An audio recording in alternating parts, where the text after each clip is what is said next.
മരച്ചേനി കൃഷിക്കൊപ്പം കഞ്ചാവും നട്ടുവളർത്തിയ വയോധികൻ അറസ്റ്റിൽ. ബേഡുമിട്ട Pulikkakunnel ജോർജിനെയാണ് Udumbanchola excise arrest ചെയ്തത്. സ്വന്തം ഉപയോഗത്തിന് കാലങ്ങളായി കഞ്ചാവ് ചെടികൾ നട്ടുവളർത്താറുണ്ടെന്ന് പ്രതി എക്സൈസ് ഉദ്യോഗസ്ഥരോട് സമ്മതിച്ചു. കപ്പകൃഷിക്കൊപ്പം കഞ്ചാവ് നട്ടുവളർത്തുന്നതായി പ്രദേശവാസികളിൽ ചിലർ എക്സൈസിനെ വിവരം അറിയിച്ചതോടുകൂടിയാണ് എക്സൈസ് സംഘം സ്ഥലത്തെത്തിയത്.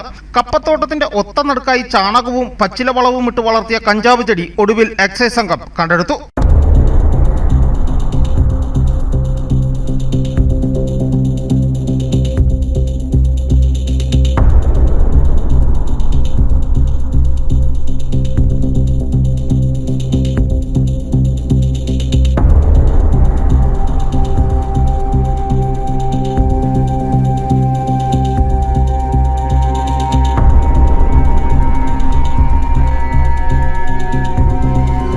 കൃഷിയിടത്തിലെ വിവിധ മേഖലകളിൽ പരിശോധന നടത്തിയെങ്കിലും മറ്റു ചെടികളൊന്നും കണ്ടെത്തുവാനായില്ല.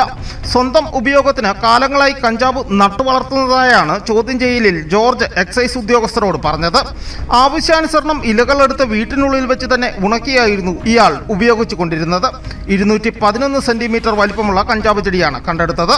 Udumbanchola excise range inspector T Ranjith കുമാറിന്റെ നേതൃത്വത്തിൽ നടത്തിയ പരിശോധനയിൽ വനിതാ സിഇഒ അശ്വതി വി, സിഇഒമാരായ Sony Thomas, Santhosh Thomas, preventive officer Shanej K, excise inspector Lijo Oommen എന്നിവർ പങ്കെടുത്തു.